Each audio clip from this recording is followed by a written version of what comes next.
You're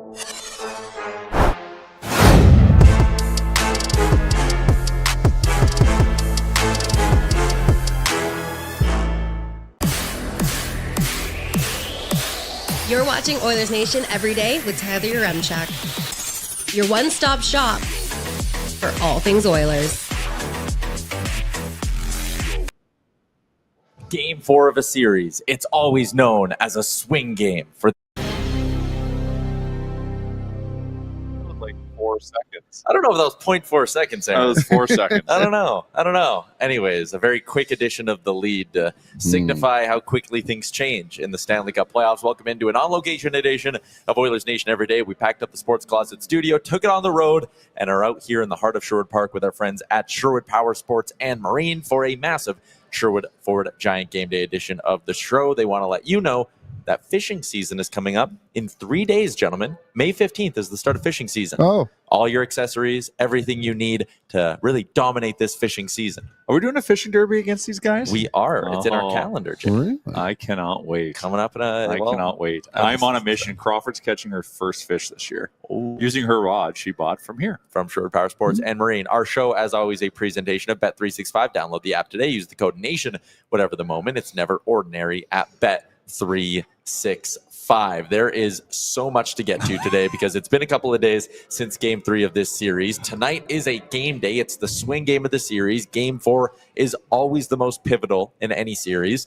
And the Oilers have made some interesting lineup decisions. So Louis DeBrusk is going to swing by in a little bit. We are obviously going to talk, and I see the chat buzzing with some of the news from today as well. But I do think it's probably smart before we look ahead to look back at what went down in Game 3 of this series, because the Oilers walked into that hockey game with just a massive opportunity to really lay the hammer down on the Golden Knights. And through 10 minutes, it was like, they did. Oh, shit, they got him. This is going to be a really fun night.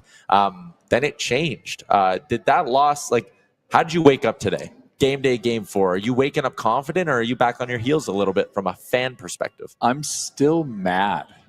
I feel you. I have been mad since 0.4 seconds left in that Oiler game till right now. Yeah. Because that was, a very disappointing way to end that game. And I feel like maybe I played a bad part in this, because the minute we scored that tying goal, I'm like, what did rag? I was pushing for the Oil to do that. Maybe I got a little too ahead of my skis. But I felt, because of the momentum in the building and also just, within the team itself. Well, that goal going in, the McDavid one, the way it did too on that bounce, it was like, oh man. Yeah, it's meant to be. It's meant to be team of destiny. And then it obviously doesn't go their way. Liam, how did you view the end of that hockey game?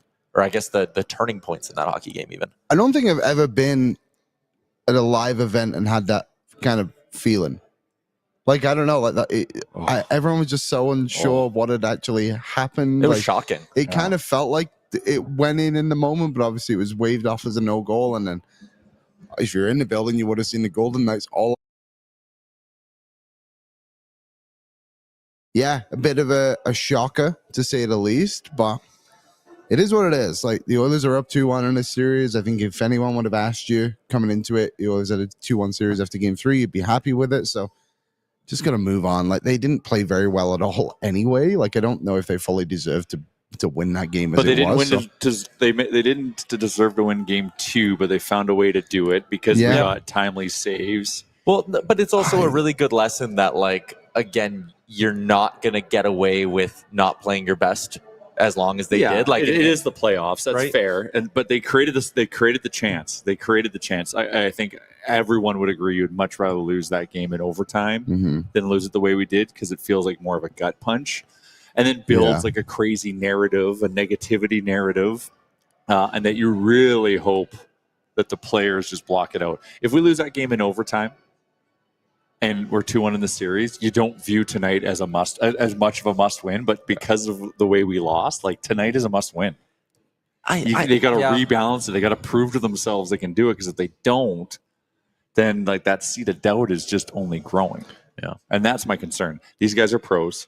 I know they're going to put it behind him. Stu's got his work cut out for him to make sure he can put it behind him. But this has to be their best effort of the series tonight.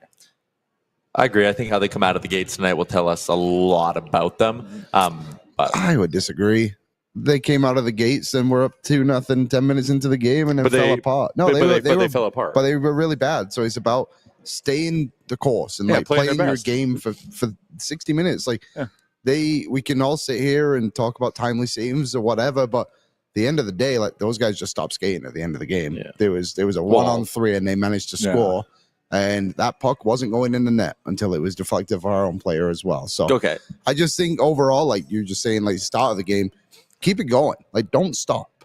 That's my key to victory right away. There you go. Well, let's go to hockey. I'm with you, but I'm with you. Let's go back through the scoring summary through last game, though. Our scoring summary is brought to you by Garage Superstore. Garage upgrades and accessories made easy. They've got everything you need to organize, transform, and maximize your space, including 6 full-size garages at their showroom. So you can walk through real setups. They don't just do garage stuff. They do vehicle hoist, storage racks. They even carry Traeger grills and everything you need to up your outdoor living game and elevate your backyard experience. Shop online or in-store, 3407 Calgary Trail, Northwest, South Edmonton, or online at garagesuperstore.ca. So again, the first 10, 11 minutes of this hockey game went beautifully. Corey Perry gets his 4th of the postseason from McDavid and Draisaitl, and it was like, okay, the big guns were really in this hockey game early. A great little feed by Connor, and just such a heady veteran, patient, move by Perry. The big celebration from Perry. It's 1-0. Then Edmonton gets a power play. They had already killed off a penalty in the game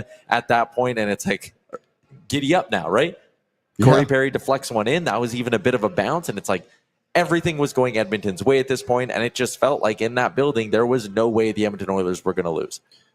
Yeah, it really did feel like that, especially it just felt like every time they were coming down the ice, you were able to keep them in there a little bit and get a couple of shots on goal, create something at least, and have some momentum. And this second goal from Perry too, it just felt like he said it was just going to go all their way, and then quickly it disappeared.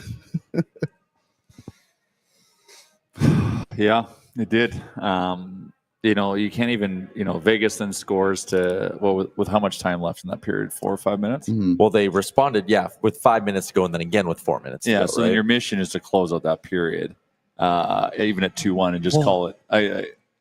And that's what pissed me off so much about this first Vegas goal is Leon Draisaitl needs to have a better understanding of what he's doing with that puck in the neutral zone. And again, I guess the clip kind of cuts it off a little bit early, but we'll talk about Stuart Skinner in a second. No, but I'm also Bush, he misses his assignment. That's his guy. Yeah, Darnell Nurse is on his tummy from the top of the circle down. There's everyone screwed up there. I don't even blame Skinner on this one. Yeah, but going through the mistakes, number one is Leon Draisaitl had a guy on each wing. He's in the center of the ice, and he tries to make a move on a guy instead of just dumping it into the corner. There's under 5 minutes to go in the period. Yeah. That puck has to get deep. Number two, Darnell Nurse actually kind of keeps his guy to the outside there. That's fine. Bouchard floats up too high. And I am going to throw a little bit of blame on Stuart Skinner here because this rebound can't happen.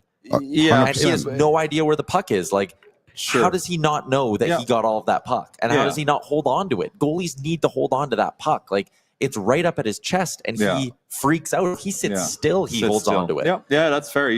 I was giving him a pass on that one. I'm actually more mad about the Reilly goal, even though Reilly walked around everyone on our team. Second one? On the second goal, because Skinner was in position. Yeah. He was in position and decided to leave the position to let the puck go right underneath him. Yeah, so again here, the Oilers can't really get it all the way deep. McDavid with a little half-out chip. John Klingberg makes a pinch here that, again, I really didn't feel like he needed to make going east-west instead of north-south. And then Stuart Skinner there again. Again, I didn't hate that first goal. I don't hate this second goal, but this is big save stuff. But what does he think? Does he think he's going to go upstairs? It's almost impossible for him to go upstairs. He gets off his leg there and just opens. If he's going to go upstairs, Wallman's going to have him. Right. So yeah. So it's okay. Then he has to just save one of those. Yep. Right. I know we let Reilly Smith walk through the entire team. Mm-hmm. Big mistake. But then need the save there. Or that one goes in. Sure, we let Reilly Smith walk through the team. Then the first goal needs to be saved. I just hate that. I hate that we're having to talk like this. It sucks, right? Because this is the big deal when we heard that he was starting the game. Yeah, I agree with you. And he did. And I will say, Stu made some big saves in the game, but obviously there's crucial moments, and that was definitely one of them. Multiple. Yeah, and the other part too, again, just frustrating that like your two best players make two turnovers that lead to those goals, right? Yeah. Like if Connor McDavid actually pushes that puck in a little bit better, makes a better play, that goal doesn't happen. If Leon Draisaitl chips it in, that goal doesn't happen. Like so preventable from player 1 to player 6 on the ice from Stuart Skinner, where just no one was making plays to try to turn the momentum, and you were up 2-0. Yeah. I think you'll see Leon and Connor take their medicine on that one, and they will not make those mistakes again. Well, I mean, okay, we got to keep going now through the scoring summary. Second period, you play them pretty even. It's like, okay, get through this period. It's tied going into the third. You're a third period team. And William Karlsson finds the back of the net with under 3 minutes to go. And this one, again, probably could have been saved. Well, also, let's watch the line change here. This is brutal. This is a beer league line change from Draisaitl and the other forward on the far side there. Sorry, that was a defenseman on the far side. And then Nurse is down on his knees, and Janmark makes a bad jump, and Stuart Skinner lets one go right through him. And it's like, like if Karlsson goes over his shoulder, good goal. But the fact that it went through his arms, like, and like Leon, what in the sweet hell are you doing? And who was the other defenseman on the ice there? I think it might have been Bush, maybe. I just thinking Nurse is on there. Maybe it was Wallman. It's Wallman.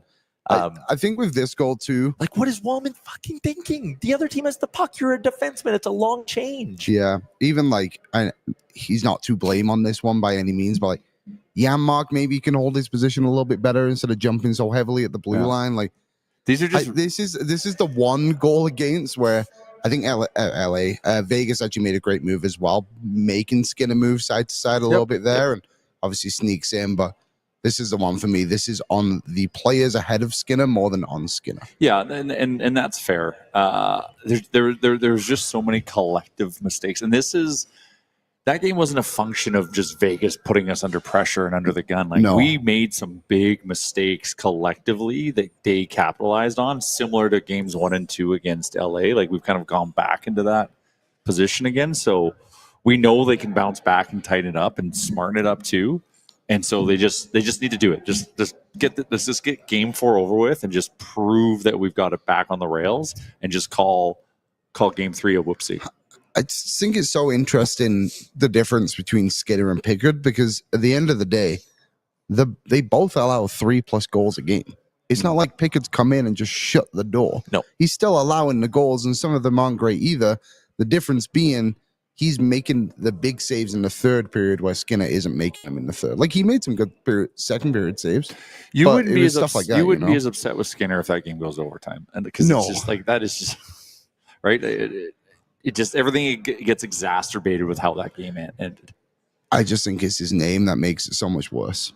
Partially. I do think there's a part of that. Like, we saw someone in here being like, you guys are seriously blaming everyone on the ice except Skinner. No, I'm saying Skinner has to have one of those three. Because to his credit, he did make some big saves. There was the wraparound goal with the paddle, which, again, to maybe be a bit of a Stuart Skinner hater, that rebound is atrocious, and it was him covering for his own mistake. His own bad rebound and his own poor lateral movement were the reason he has to flop over with his paddle. But still, he kept the puck out, saves a save. Yep. If you're, and I am roasting him for not making big stops. If you're going to roast him for not making big stops, you then also can't roast him for, how he makes certain saves. So that's fine.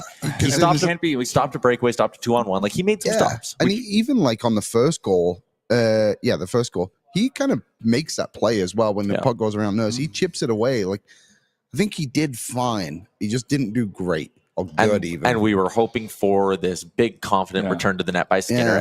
And early on I thought we were going to get it, because again, that PK, like, he made some really, really nice saves early on in that hockey game. And then it's just like, that's why it's so disheartening when those 2 goals go in when they do, because it's like, man, if Stu stops one of them, you go to the room up 1 and you go, man, our goalie made some big saves for us. And he just didn't do enough of it. So he did some of it, but he doesn't get an A or a B grade from me, but he doesn't get an F grade either. I kind of like how we're treading this. We don't want to throw too much gas on this fire because we're still in the series, right? And we all know that this is the narrative, but we just have to not give it too much air, because let's just give Stu a chance to redeem himself tonight. Let's get the team a chance to redeem itself tonight. We shouldn't just be piling on him right now. We're up 2-1 in round 2 against the Golden Knights. We had a collective whoopsie last 2 nights ago. So let's just make it right tonight. Like, we've clearly proven we can win this series. Yeah. And so that's, I think, why we're super upset. And the fact that we started the way we did in the first period for the first 10 minutes, it's like, oh my God, like everyone mentally had the broom emojis pulsating in their brains. And just thinking about, well, it's true, right? It's like, oh my God, we're going to do this. Yeah. And, we got ahead of ourselves. Job's not done. We already talked about the McDavid goal, but it goes in just perfectly off Braden McNabb's skate. Shoot the puck on net. They did a good job of not letting those guys get into the middle. So that's what you do. Shoot shit on net. Have your big bodies come in and bang around. We got the Perrys, we got the Hymans, we got the Canes. We've got the physicality to go and try and earn some bags of gold in the blue paint. So we need to be throwing more pucks on net. Also, I love that. Again, we love being out with our friends at Shirt Power Sports Marine. We definitely all have a little bit of the soft whisper going on when we're doing this. I think about when we're in studio and we're yelling at each other and whatever. And here we're definitely yes, good opportunity. Gotta shoot more. Yes. We sound like golf announcers. Anyways, let's have the tough conversation here on that game winner now. I haven't watched it again. Giddy up. I lived it. Nothing makes me more angry than the fact that the highlight starts behind the Golden Knights net with 14 seconds to go. How does a highlight start behind the net? 12.9 seconds ago. That puck is on the other side of the ice. How? Draisaitl right there. Don't need to be that aggressive on him. Absolutely pointless. Goes behind the net. Someone get a piece of that puck. Goes up here. Why are you flip-flopping around? I guess because you think he's just going to hammer one on net. And where I kind of struggle, so that moment there, Aaron, if we could, and maybe we'll just run the whole clip back again. That moment there where everyone jumps out and goes like this, all you know is that there's less than 3 seconds left on the clock, both right? Players just jumping and turning away like they did. But then Skinner, if you just stay in your net, there's nothing to worry about. Here's my counterpoint to all of this, right? If Stuart Skinner stays in his net and Reilly Smith picks the far side corner on him, we would be sitting here right now going, you are a 6'4" goaltender. But he wouldn't have. No. Because he's a 6'4" goaltender. Stuart Skinner gives those goals up, Jay. My whole point here, Stuart Skinner knew there was barely any time on the clock. He knew he could only get beat with a shot. And I don't even think he gambled. I just think he slid as far out of his net to take away as much of the shot. Yeah. And Jay, the puck went wide. The puck wasn't going in. The puck was not in any way going into the net if Leon Draisaitl doesn't touch it. I know. So if Leon Draisaitl doesn't touch it, we sit here and go, man, Stuart Skinner kept that puck out at the end on Reilly Smith. Took away the angle, and he does. He absolutely takes away. Smith could have shot it here, could have shot it here. He needs to do that last-second push in desperation because Stuart Skinner took everything else away from him. And people are roasting him he's not even in frame. He's not even in frame. I don't care. He did enough to stop that puck. Of all the 4 goals last game, this is the one I'm least pissed off at Stuart Skinner about. Because he did everything he could. What is Leon Draisaitl doing there? Well, it's once again the collective. Draisaitl's trying to get a stick to the post to block that. That's what he's trying to do, right? And that was his intention. I know, but that was his intention. But just why are like we Stu Skinner's intention was to leave the crease to take everything away and be heroic. But if everyone just played hockey as opposed to trying to really put a bow on sealing that period out, just do the normal play. Skinner doesn't do that normally. No, but exactly. Right? So everyone then the 2 players turning around both. Doing the kind of flamingo spin away from the puck carrier, that is also dumb, right? The fact that 2 of them did that, one of them's got to stay on their feet. So that's a dumb move, but it does force him to the outside. So then that should be an easy save. No, but in the last few seconds of the game, I'd say the whole mantra is forced to the outside, and that's what Skinner was doing there. And again, if Draisaitl just leaves him, it's fine. I don't even blame Draisaitl for really that moment. It's when they're coming across the blue line into the neutral zone. You don't need to be so aggressive in that moment and defend it the way you did. Yeah. I think the mistake comes further. Can we just stop seeing this? I don't want to stop seeing this replay. Just take it off. Sorry, this is what I don't like is Draisaitl there just being overly aggressive. So anyways, you can pull it off now. There's just a lot and part of it too with all of this, and maybe it's why there is more frustration with Skinner or more frustration with Draisaitl on my part, is Stuart Skinner should have stopped one of those other 3 goals, and this isn't a conversation. Leon Draisaitl should have been better on those other 3 goals, and I know he had 2 points and all of that stuff, but you can look at 3 of those 4 goals, and it's bad change by Leon, bad decision in the neutral zone by Leon. He had an awful game, and that's where I think there probably is even more frustration on the Draisaitl part. Even McDavid. Didn't like McDavid there. Darnell Nurse, we'll talk about him in a second. Didn't like Darnell Nurse on that one, so yeah. So it's and that's why we just have to call it a big whoopsie. Like our stars didn't play great, and there it is. Yeah, there it is. It wasn't just like one individual; it was a collective, just playing a different game. Mm-hmm. Yeah. The good news is Aiden Hill also didn't play that well. I would say him and Skinner made equally the amount of timely saves together. Yeah. Well, and we've proven that we can beat Aiden Hill. Like he's not a factor anymore. He's a massive goalie, but if we keep doing what we do and also throwing pucks on net, apparently like he's not that solid between the ears right now either. So we have to take advantage of that, and we have been. We have been. It's just we just got to tighten it up. We got to tighten it up like we did in games. Well, and you could argue game 3 against LA, but still 3, 4, 5, 6 against LA.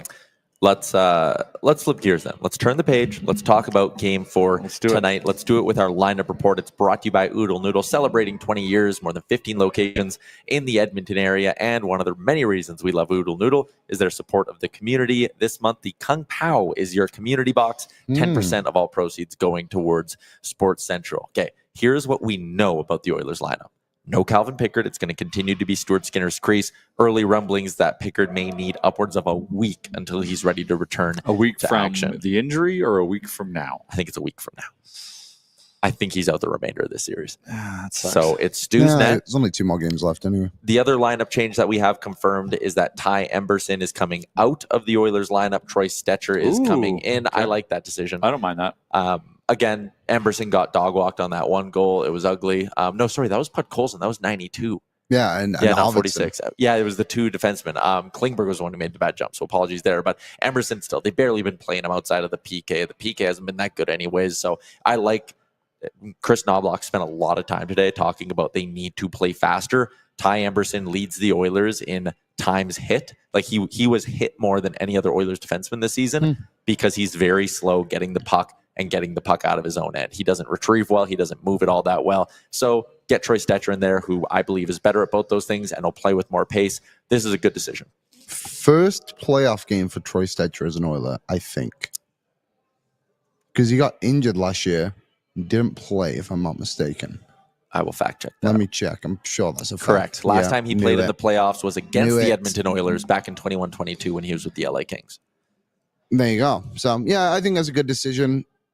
Emerson's just been such a non-factor in this, like you said, besides the penalty kill. So it's good.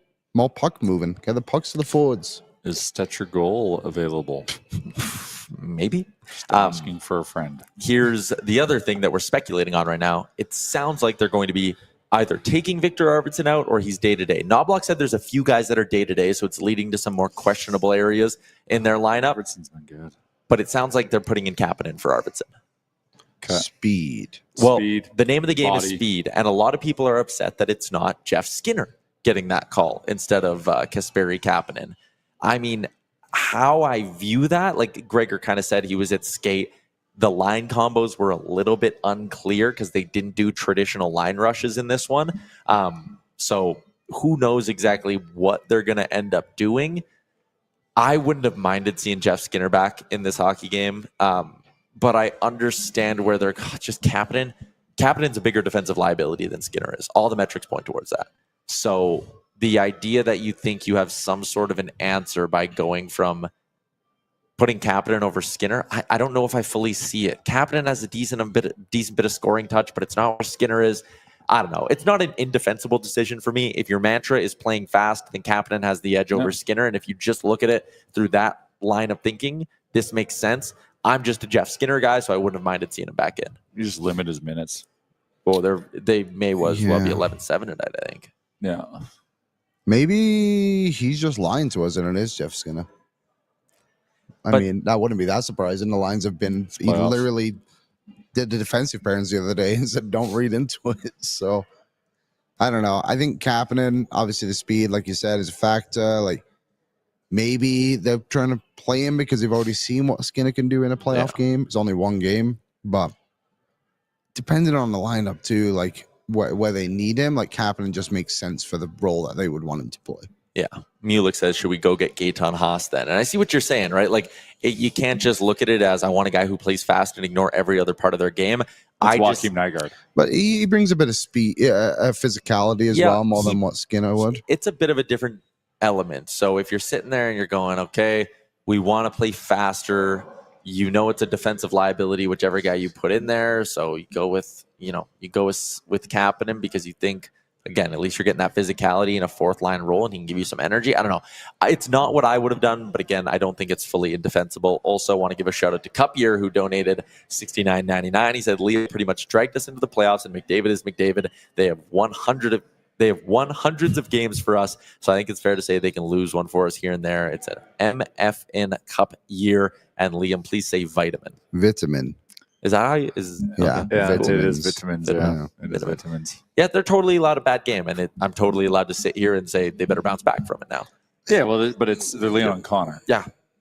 When do they ever not bounce back? You don't think Leon's pissed? Mm-hmm. You don't think Connor's pissed? Yeah. You don't think next time they have a chance to do it like a deep dump, if it means killing 30 seconds left with 2 minutes in the period, they're going to do that? Like, they're going to do it. They're going to do it. They're going to do it. And then they're going to take their chances. Leon isn't going to force, like, Leon had some really bad passes. Yeah. Like, he was, like I said, he was just off. Oh, and he also hit the crossbar. I know. That one was I guess that frustrating. would have only made it 2-0 anyway, so I guess it kind of counters it out with the Perry thing. It's not like it would have been 3-0 and they didn't score again, you know what I mean? That's fair. Still sucks. All right, put a poll question in for our friends at Sherwood Ford, the Giants. 76% of you saying you would have rather seen Jeff Skinner over Kasperi Kapanen. As for what the Oilers are going to do with their lineup tonight and the forwards, I wouldn't be surprised if we see 93. So Nuge, McDavid, and Hyman. This is what they technically skated as today. I just don't buy this for a second. This is what they had at practice for some loose line rushes. Emphasis on loose. McDavid, Hyman, Perry, Draisaitl, Nuge, Janmark, Henrique, Kane, and Brown, Frederick centering Kapanen and Podkolzin. This is silly. This is very silly. I would swap Frederick and Janmark, honestly. And then even then, I might still be saying it's silly. I would swap Janmark and Podkolzin. If they want to keep those centers the way they are, I would do Podkolzin and Janmark. He's playing this to Draisaitl all season. Yeah, that's a decent idea. I worry about the scoring touch with Nuge and Podkolzin with Leon. Podkolzin is a goal in these last two. Fair.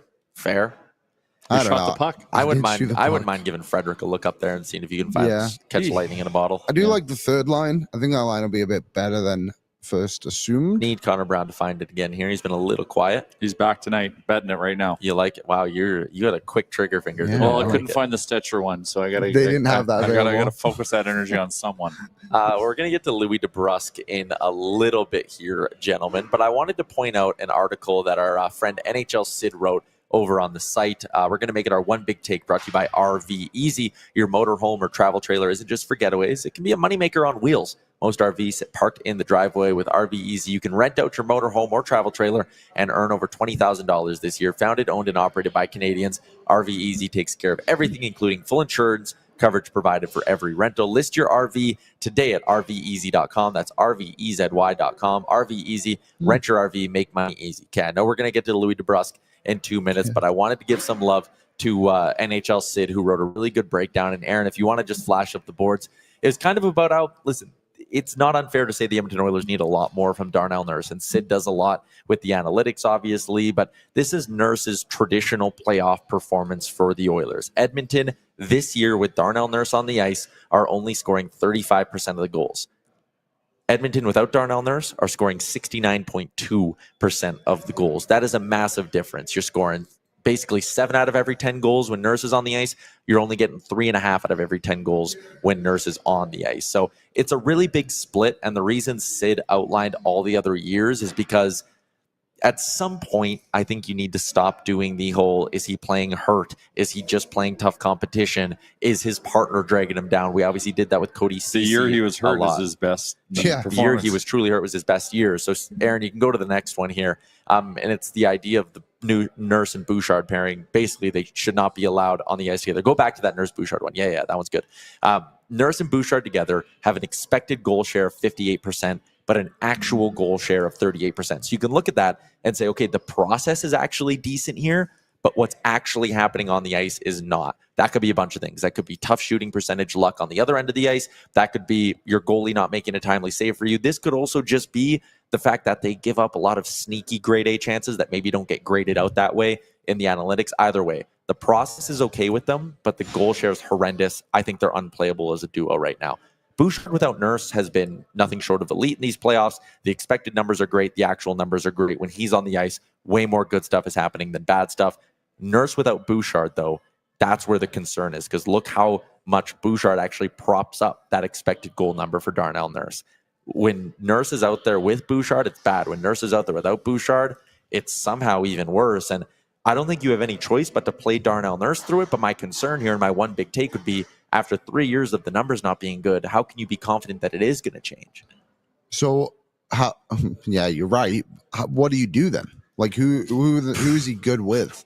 Because he obviously has to play. We don't have enough players. I'd play him with Stetcher tonight, and I'd probably limit the minutes pretty significantly here, and I'd go Klingberg and Wallman in the ozone, and I'd play Kulak and Bouchard together as your number one pair. Do we know when Nurse starts most of his shifts? No, I'd have to find that. I would assume everywhere. I feel like they play him in all situations. They do, yep. Yeah, he almost doesn't play freely sometimes. Like he plays like very panicky from time to time, and it is worrying. Like the laying down thing happens so often. It feels like such a last resort thing that he just jumps to. Yeah. I'd like to see. I think when Nurse is at his best, I know we call him simple Daryl, but like I really do think it's when he is kind of taking chances and like being like fairly aggressive, I guess you could say. Like when he's being conservative, that's when the errors seem to occur. It's almost like it gets bad when he overthinks things. Yeah, don't think. Well, let's continue this conversation then and get out to the guest line. It's brought to you by Litco Law. They've been helping injured Edmontonians for over 50 years, and they pride themselves on being lawyers you'll love. How do they do that? They're friendly, approachable. They actually care, and you can always get a hold of them when you need them. Don't take my word for it. Go to litcolaw.com and find out for yourself. Every consult is free, so what do you have to lose? Go to litcolaw.com. Louis DeBrusk from the Sportsnet broadcast joins us. Louis, appreciate you squeezing us in on a very busy game day for you. But let's maybe pick up our conversation about Darnell Nurse. What do you see in Darnell Nurse's game from when he's struggling to when he's succeeding? What are those points where you're like, okay, Darnell's feeling it tonight because of this? It's a good question, and I've had this conversation with him a few times. And, for me, Darnell has the mentality he has to play a certain way to be effective, and that's kind of in your face and direct. And I agree with that. But at the same time, I think he can kind of get a little bit overzealous with some of that checking. This has been a tough series to evaluate any defenseman for that matter, with the way that the goals are going in the net for both teams and the way that chances are happening out of competitive hockey. It seems like when something happens, and I'll quote Bruce Cassidy saying after the game the other night or the next day, he was saying, it's so tight checking when a chance happens, it's usually a really good one. And that's kind of playoff hockey. You check. There's one mistake, bam, it's a really good chance, and it's glaring. But there's no question, and I'm not just going to point out Darnell Nurse here. I think the entire defense corps has to be better at a number of things. And, Darnell starting first, he's the most veteran defenseman on the team. I think that for him, he kind of leads by example in that direction. But for me, when he's playing his best game, quite honestly, we don't talk about him a ton because he's just doing the job. It's like he's putting a blanket over the offense. It's like he's not panicky. He doesn't have problems breaking up a play. He's got a great stick, and he's got to use that stick effectively. I find sometimes when he tries to be too physical, he gets that stick up in a cross-check position, and he wants to be physical on people. He's better when he's poke-checking people. He's better when he's using his range. He's 6'5". And he'll say 6'4", but he's actually, I think he might be 6'5". When he's using that range and using his skating ability in the correct manner, he can control a gap with anybody. But when you start running up and looking for hits or looking to kill a play immediately, sometimes you get out of position, and that's where right now the Edmonton Oilers are getting killed off the rush. They've scored a lot of rush goals themselves, but they're getting beat off the rush as well. So in that regard, I think they just need to tighten it up as a defense corps. Chris Knobloch told us this morning that that's what they're expecting going into the game tonight versus the Vegas Golden Knights for Game 4. One of the areas they can be better than they were in Games 2 and 3 is their defensemen have to defend harder. And what he means by that is just, be on your toes, be assertive, use your stick, keep your gaps, and just defend. Don't try and do too much offensively. Don't try and make that Hail Mary pass out of the zone where it's going to get picked off. It's going to be a turnover. Play simple, hard hockey, but defend hard. And we'll see if they can accomplish that because they're going to have a Vegas team coming at them pretty aggressively. But yeah, for Darnell, it seems like every mistake he makes right now is ending up in the back of the net. And you have times like that. And there's certainly situations where over the course of a season, you just go through spans where it doesn't seem to matter what you're doing. It's ending up in your net sometimes, or it's a great chance against. But, I think that if you've watched him over the years, when he does settle in, does get into a series, he makes things happen. I expect him to have a better performance, as I do everybody for Edmonton. I'm not putting this on any individual players. Leon Draisaitl had a tough night the other night.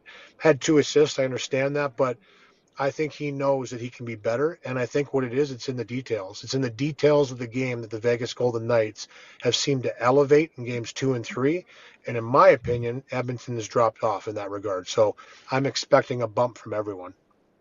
I think you nailed it with the details comment there, because I know there's a lot of people, and we kind of did this exercise earlier. The people in our chat are saying this, where it's like, why can't Stuart Skinner make a big save? Why can't Stuart Skinner make a big save? Yeah. But you go back to those goals, and it's like, okay, the first goal, Leon needs to get that puck deep, not good. Second goal, Emberson, 3 guys got walked, and there was a bad play by Klingberg at the line too, and then it gets to Stuart Skinner. Like, I don't think it's as easy as sitting there going, man, if they had a big save, they'd win that game. Because every goal, including the last one, you don't let the puck get from the other team's goal line into the back of your net in under 13 seconds without a whole bunch of shit going wrong on the ice. But I just feel like, again, it's not as simple as just saying need a big save or need this one player to be better. Like, to a man, they were not good enough in game 3.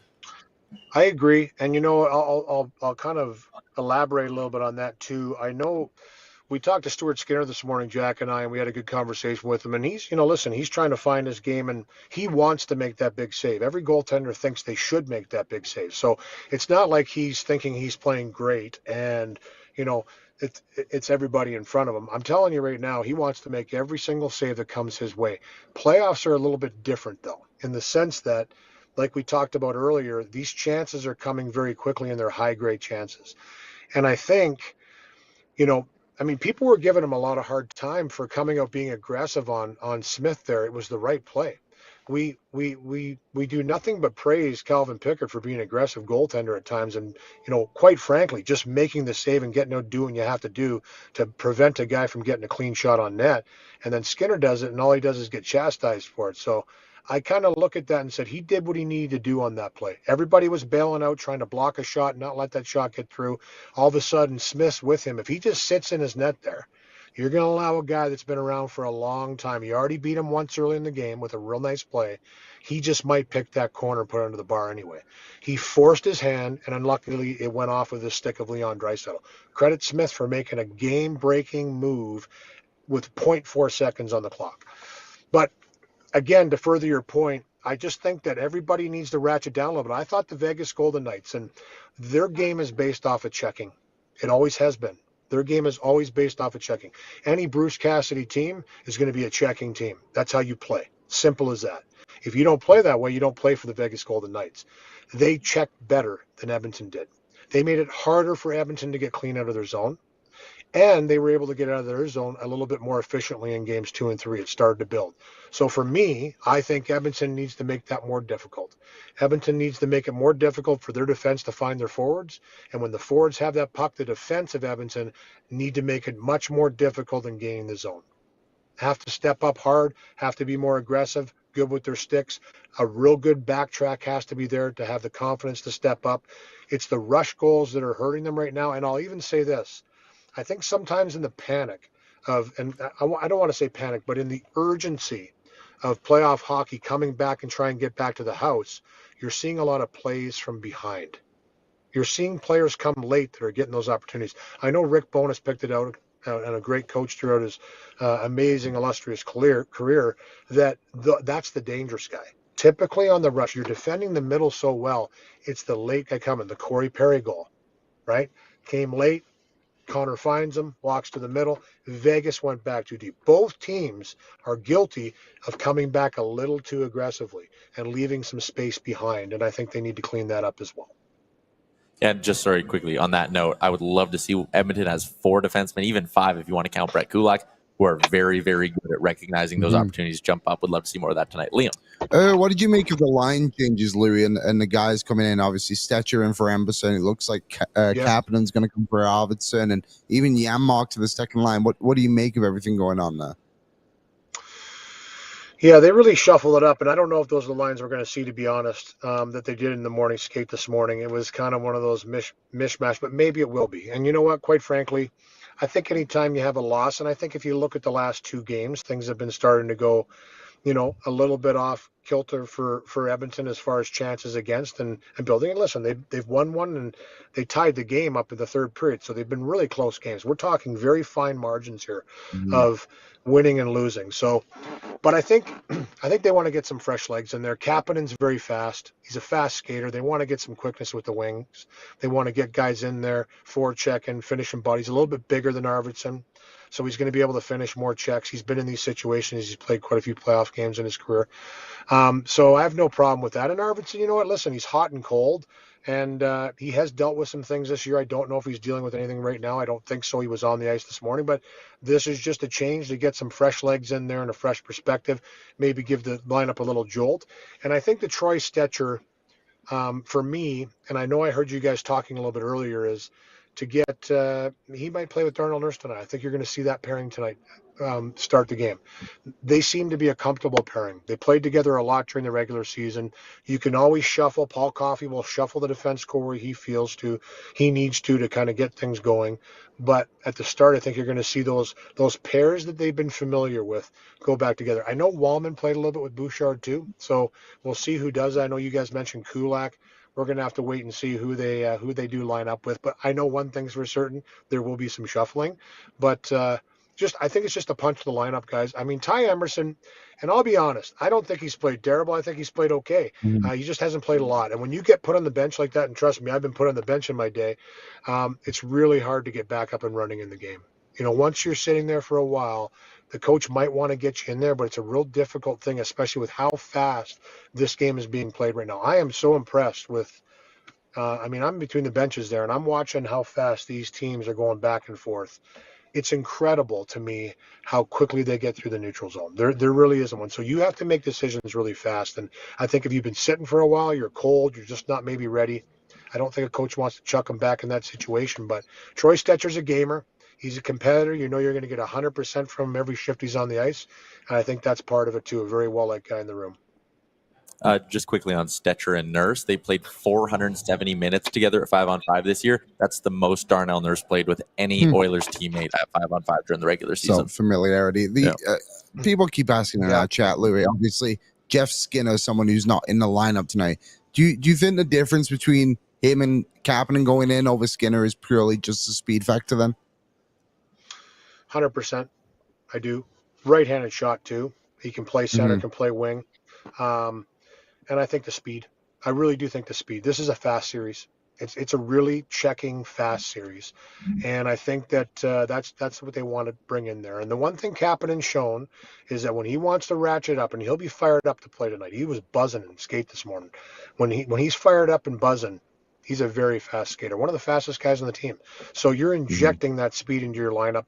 You're injecting size. And listen, I remember Kapanen early in his career, and especially when he was a Leaf, and he kind of was an antagonist. He was one of those guys that would use that size effectively. He would hit guys, he would hit first, and there was a lot of scrums around him.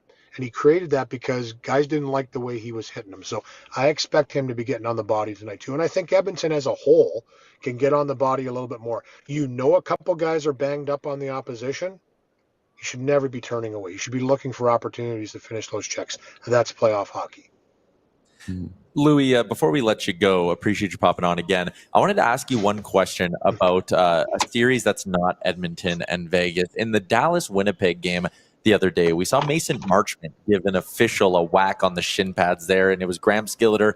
And I guess in his post-game report, Skilleter himself said this doesn't need to be elevated to a point because Skilleter didn't believe that it was abuse of an official. But you, as a player's perspective, when you see a player do something like that where, he physically took action on a ref, an act of frustration, Do you think the league, and I guess Skilleter, is getting this right by giving Marchment a bit of a pass in this one, or would you like to see that handled differently? I think every situation is different. I really do. You don't like to ever see interactions with the officials. I had some in my day. I had some in junior. They could come in pretty physically as linesmen and come in and grab you and kind of throw you around a little bit, and sometimes you take offense to that. And I did a few times. But listen, I don't think it's ever good when you have contact with an official, period. But I do believe that every situation is different, and sometimes, if for Skilleter, was it a spur of the moment thing? Boom. Is it premeditated? Is it something that you've skated over to make sure you've made contact? There's a lot of different parameters that go in there, but I think I would not be surprised if he was talked to by the league. I don't know that officially, but I think there would be a message sent through the certain lines to him to say, hey, you know what, like, don't do that again. Like, that's not something we want to see. But the situation too, and I think for every official too, when you come into the heat of the battle and you come into a scrum or you come into a situation, I think that for that split second or two, players don't know you're the linesman. I know they have great vision, great peripheral, but a lot of times, there's a lot of stuff going on. But I think you have to be really careful when you're talking about officials. I think you have to be careful with that. They're there to do a job, and I don't think there should ever be any purposeful connection with the official, and that's just my opinion. Yeah, I know we wanted to grab the clip to play, but the only thing that I guess I don't love is that in the hockey ops, like the NHL rulebook, they have it as abuse of an official is an automatic 10 games, and there's nothing less than that in the rulebook. So, like, they're obviously not going to give him playoff games. Like, that's where maybe they need to change things up, where, like, okay, he gives the official a whack on the shin pads. There's nothing else going around.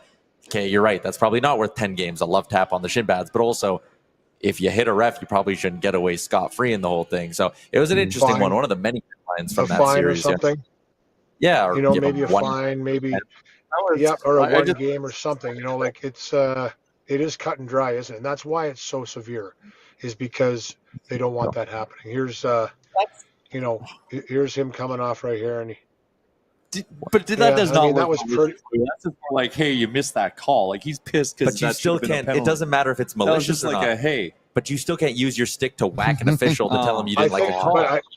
But I did, and it wasn't really. It was more like kind of blocking him, like, hey, like, are you serious? Did you not see that? Getting his attention. It wasn't malicious, but it was.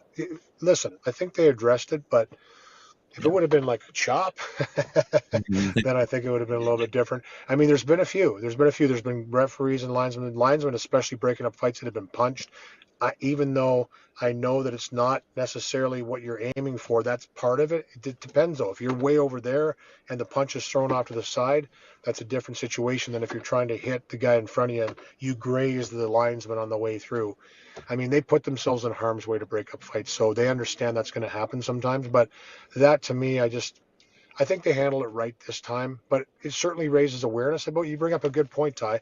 It's cut and dry 0 or 10. Maybe have something in there where you can just a little disciplinary, saying, hey, don't touch the official, period.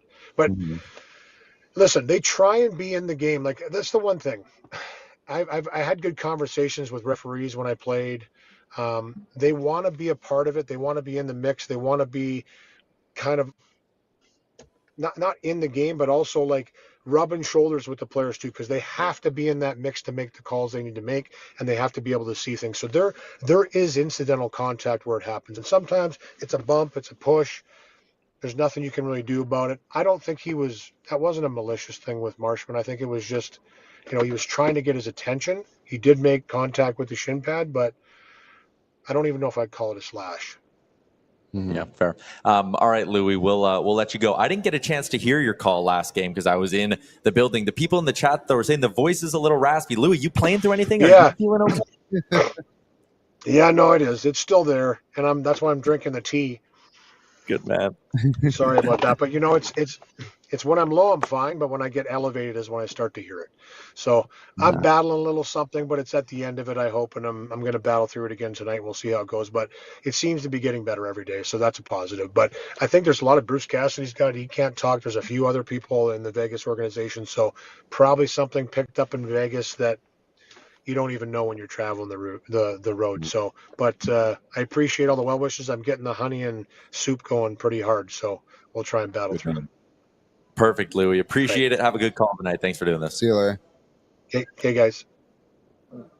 There you go, Louis I DeBrusk. think Marchment should have been suspended for his dive on that play. Oh, his dive is embarrassing. When Way Shifley just like worse. touches him and he's like, Yeah, and then he's mad about that. 2 minutes in the box for embellishment. And buddy. also, he's the guy, Jeez he's been Louise. fined in the past for embellishment, I think a couple times. Brutal. Get to the Olympics. Louis You're pretty DeBrusk good. for Litco Law. He's also brought to you by Tourism Jasper. This summer, find your happy place in Jasper. Jasper's open, vibrant, and ready to welcome you back for more unforgettable moments. So drive over, play outside, soak up the fresh air, enjoy some food and drink, and maybe even stay up late. Gentlemen, let's get to what's trending for Douglas Mattress. Oh, Jay thought we were doing the betting segment. I was excited. not But so I'm ready not for yet. the trending. I do have a great what's trending today. A real one. All right, it's A brought real one, but they're never real. They're usually funny, but this one's cool. Douglas Mattress. I sleep like a baby every night on my Douglas. You know that because you hear me talk about it all the time. Great value starting at just $599. There's no reason why you should not be sleeping as good as me every night, including the fact that it's basically risk-free to try. They have an industry-leading 365-night trial to make sure you love it. Free returns if you don't, and they don't let the mattress go to waste either. They donate it to local charities, and since they're a local Edmonton company, they started here in town. They got their first physical store in Manchester Square here in Edmonton. You know it's going to a good local charity in your backyard. There's no reason why you shouldn't be trying a Douglas mattress today. What's trending, Kalium? Give it to us. This is a cool one.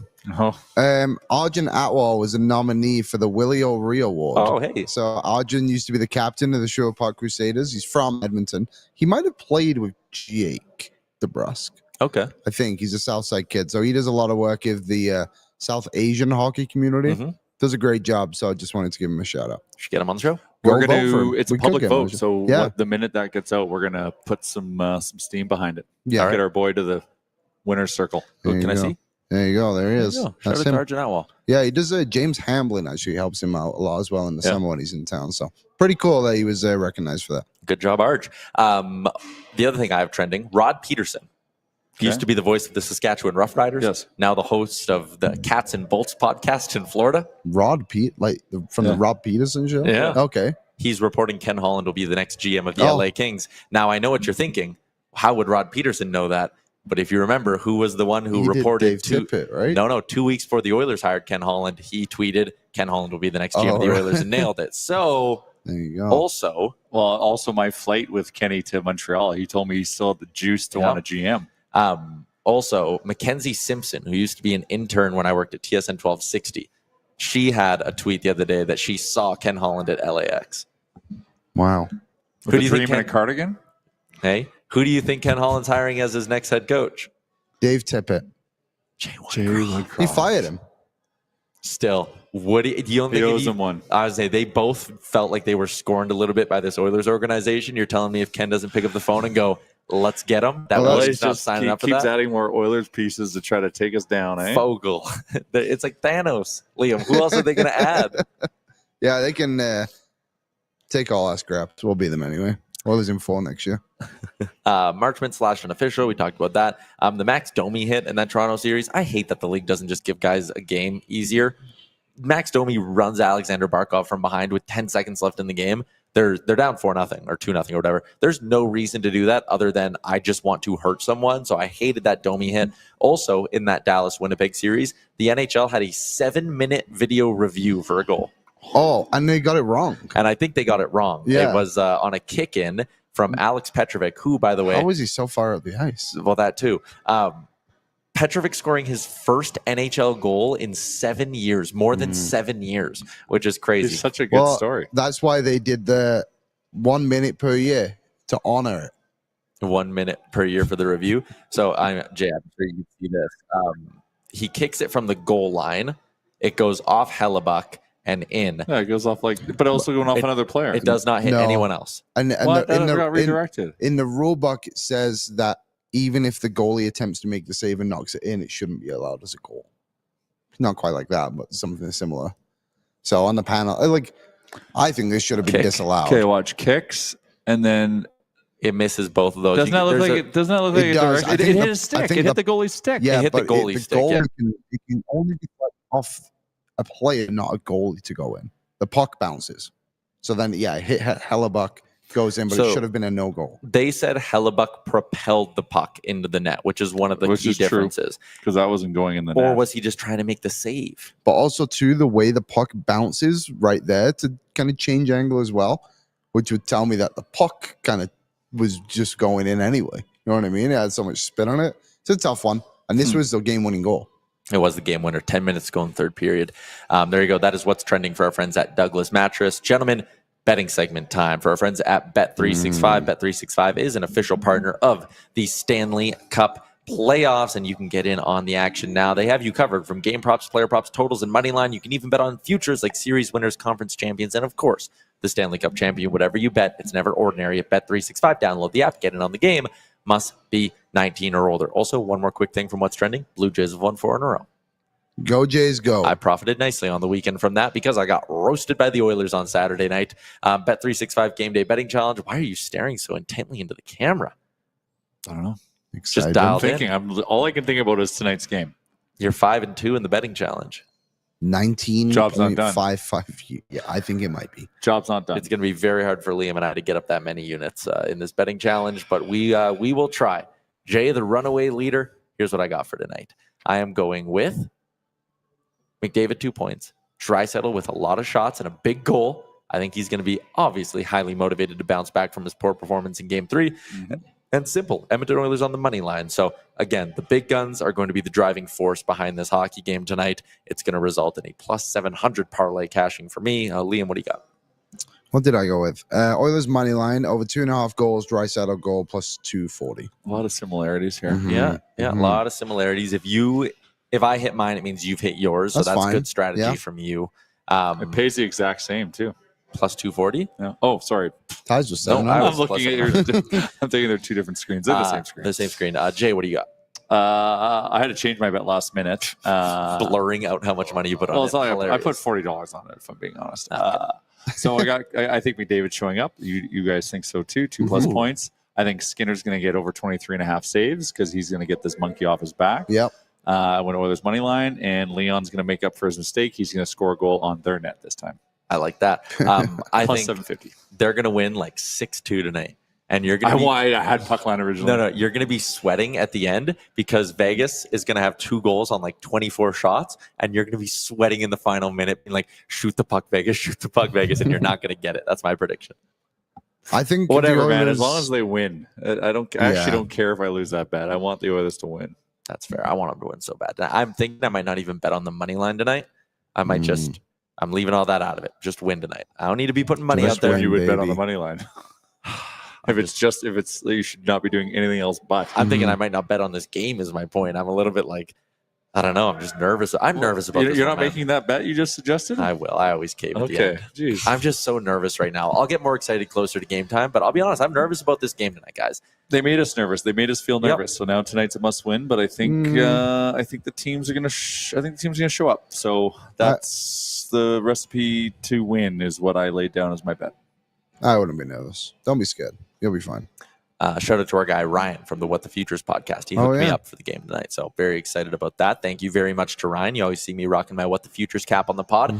Let's end our show, gentlemen, with our keys to victory, brought to you by people who housed us for today. Sherwood Power Sports and Marine. They got all the bikes on display. They're starting to get their boats on display as well. I was told that the full showroom's going to transition here over the next little bit, but they still have some beautiful, beautiful motorcycles and ATVs on display on the floor in the showroom. So get down here in the heart of Sherwood Park. And a reminder that even if you did not get your outdoor toy from here, you can still take advantage of their fantastic service department. I'm going to go first, guys. I'm going to the game. I'm nervous. I don't think I'm in a small minority group there. If the Oilers want to win this game, they need to get this crowd into it and rocking early. Everything else, they did that last game. I know everything. I think it's even more important tonight, though. Yeah. Oh yeah. Because last game, if it were out of the building, it was close. We're sensitive right now. It was close late last game, but everyone still kind of had that belief. Yeah. If you fall behind early in this game, I think you're going to have a bit of a shell shock crowd, and I think that'll be a reflection of the team. So I want to see the team get into it early. What do you guys have? I will say, don't let your foot off the gas. They just have those tendencies, and Vegas always seems to capitalize when we just kind of relieve it a little bit. So you stay the course, play your game, and like Louis said, great A chances are going to happen. you're obviously going to need a save here and there too, but I think it does matter more what the skaters do than what the goalie is doing. That makes sense. Yeah. Yeah. Yeah. And to kind of how we kicked off the show, it's just 60 minutes of focused hard hockey. Yeah. I think if we put in, even if we were focused for 45 minutes last game, we still would have won. Yeah. But I'm asking for 60. We need to prove a point tonight. I did wash my Draisaitl jersey for the first time. Oh, okay. Decent play. When they lose, I always wash my jerseys. Oh, clean out the stench. Okay, Yeah. my jersey ended up in the wash bin, and I pulled it out because I'm like, I won the game. I'm keeping this unwashed. Yeah, you have to. I'm going to go. And, like, the funny thing is, too, like, when you look at last game, the Oilers lost their first game in 7. They were on a 6-game win streak. Yep. Like, it's tough to win. In I know. playoffs. Yeah, it's playoffs. But like I said, it's fun. It's win tonight. It's how we lost that game. Agreed. All right. As we do every Sherwood Ford Giant game day, let's wrap up with some game notes from our friends at Sherwood Ford the Giant. Oh, there we go. With 4 points under his belt, Corey Perry is top 10 in scoring in the second round of the Stanley Cup playoffs. The Oilers have 3 players in the top 10 for round 2. You got Draisaitl, you got McDavid, both registering 5 points in the first 3 games. Now, they're the only team with more than 2 players in the top 10. So let's go Oilers! The Oilers did not lose back-to-back games in last year's playoffs. Hopefully, that'll be a good sign for tonight.